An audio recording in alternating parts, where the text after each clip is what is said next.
A primeira série live action de Star Wars faz sua estreia no mundo do streaming e fica famosa só por causa de um bebê. Mas vale a pena assistir? Eu sou o Alan Camilo e esse é o Review em 10 de Mandalorian. I have spoken. I can more credits. I can bring you in warm, or I can bring you in cold. A série, que foi ao ar na Disney Plus semanalmente até o fim do mês passado, conta a história de um caçador de recompensas em várias aventuras e tentando resolver problemas nesse mundo de western espacial.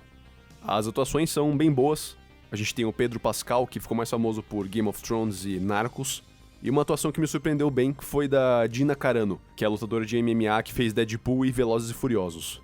Os dois dão uma boa cara pra temporada, junto de um ou outro ator que também deixa divertido de você assistir deles fazendo parte desse mesmo universo.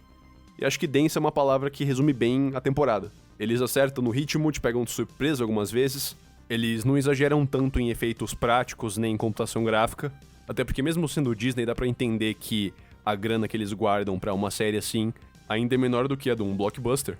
E é legal você ver aos poucos coisas do universo, detalhezinhos que você vê nos filmes, aparecendo com uma frequência até recorrente na série. Se pega uma jornada, por exemplo, de um episódio, de uma história só, se tem uma carga emocional, e se pode ver como até funciona o clímax da tensão toda, mas pela pegada ser tão rápida, eles desenvolvem esses dramas, mas de uma forma que não vai te cansar. E, de novo, eles têm umas brincadeiras bem criativas, com humor visual bem pontual, que com quase nenhum esforço podem te fazer dar risada. Então são esses vários acertos que eles tiveram. Uma história pega os primeiros minutos do ponto A e te leva até o ponto B, até o fim do episódio. É aquela coisa quase sitcom, sabe? Ou Arquivo X.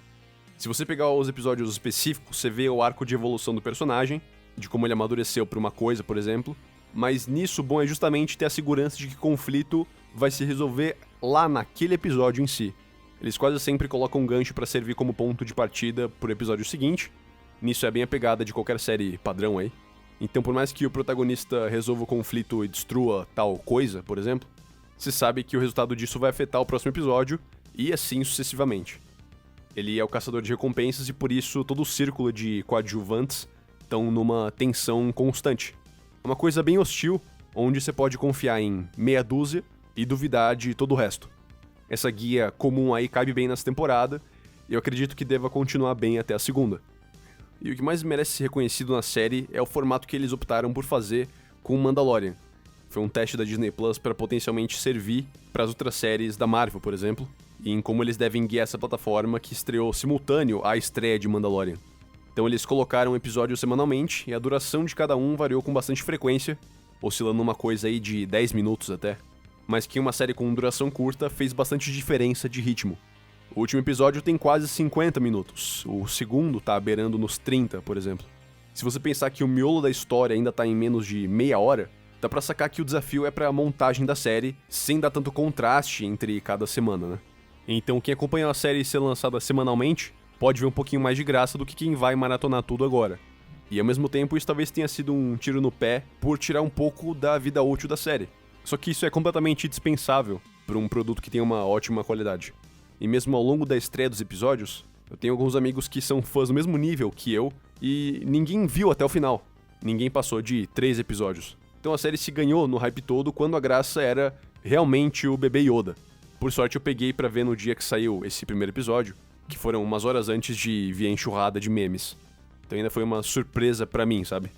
Foi tão genial a forma que eles fizeram esse gancho logo no episódio de estreia. Então uma coisa que ninguém tava esperando, que fosse envolver o Link tão direto assim com os filmes de Star Wars, quer dizer, pelo menos na aparência desse personagem que é tão icônico. E por saber que a série se vendeu assim, sem querer, que a galera começou a querer ver por causa do bebê Yoda, que no fim das contas é só da mesma raça que o Yoda, eu fiquei meio frustrado por saber que não tem como voltar na expectativa de antes. Coisa do tipo, Mandalorian, nossa, não conheço, mas, é a série do bebê Yoda, né? Então ele realmente roubou a cena e todo o material de divulgação. O meme marcou uma coisa muito cedo ao ponto de dar uma estragada. Mas é complicado, os memes em si são feitos com bom coração, eu reconheço isso, e não é nem esse meu ponto aqui. Só que, por exemplo, tinha gente desavisada no Reddit que tava achando que o bicho ia aparecer no episódio 9 de Star Wars, e achou estranho quando terminou a sessão e pensou que tivesse perdido. Aí você consegue ver a proporção que esse meme, esse personagem tomou. Ele realmente dominou a internet em poucas semanas agora, no fim do ano.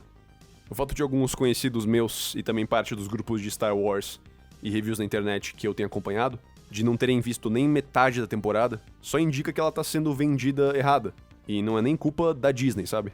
E nos episódios em si eles não negam. Eles até abordam o tema de paternidade muito bem, exploram esse lado aí várias vezes, só que a série vai além disso. Acho que a forma certa dela se vender ainda é o trailer. E se você não viu, dá uma olhada pra poder entender a pegada. É uma coisa bem densa. E bom, como nada é perfeito, o maior ponto fraco não tá nem na temporada como um todo, mas no roteiro e na direção de um episódio em específico, que, para compensar, tá cheio de referências, mas não acrescenta nada pros episódios seguintes, e tem uma história bem boba mesmo. Ironicamente, ele foi dirigido pelo Dave Filoni, que cuidou das animações de Star Wars, e é bem querido aí pelos fãs por saber fazer direito essas animações mesmo antes da Disney comprar a marca. Então eu não sei bem quem errou aí, só que dá pra sentir um contraste quando eu assisti, em comparação com o resto. E outro ponto que pode ser visto como negativo também é o fato de Mandalorian ser muito nichado. Isso pesa muito pros dois lados, tanto o positivo como o negativo. Eu me considero um enorme fã de Star Wars, eu li vários livros, cânone e não cânone aos filmes, vi uma série, joguei uma porrada de jogos, e eu costumo consumir notícias e memes sobre tudo de Star Wars. Então nem eu, que tô bem ligado assim, consegui pegar tudo que Mandalorian aborda. Só fui descobrir 100% depois de ver um outro vídeo do tipo 85 coisas que você perdeu no episódio 3. Um objeto que eu sabia que era importante, mas não sabia de onde tinha vindo, eu fui pesquisar esse tipo de coisa. Então, em contraste com esse último filme de Star Wars, a série vai ser curtida pelos fãs mais malucos. A Ascensão Skywalker deu uma dividida no público, então quem gostava mais de ação conseguiu aproveitar, só que a galera que entrou nessa última trilogia com o pé errado vai ver bastante problema. Ou pior, quem gostou de Despertar da Força e de Último Jedi, talvez não goste desse, porque eles desrespeitam muita coisa. Acho bem difícil alguém ver tanta graça na série só vendo 1 ou 2 filmes de Star Wars, por exemplo. Você realmente precisa ter uma paixão para poder curtir e maratonar. Nota 9 de 10. Esse foi mais um Review em 10, espero que você tenha gostado.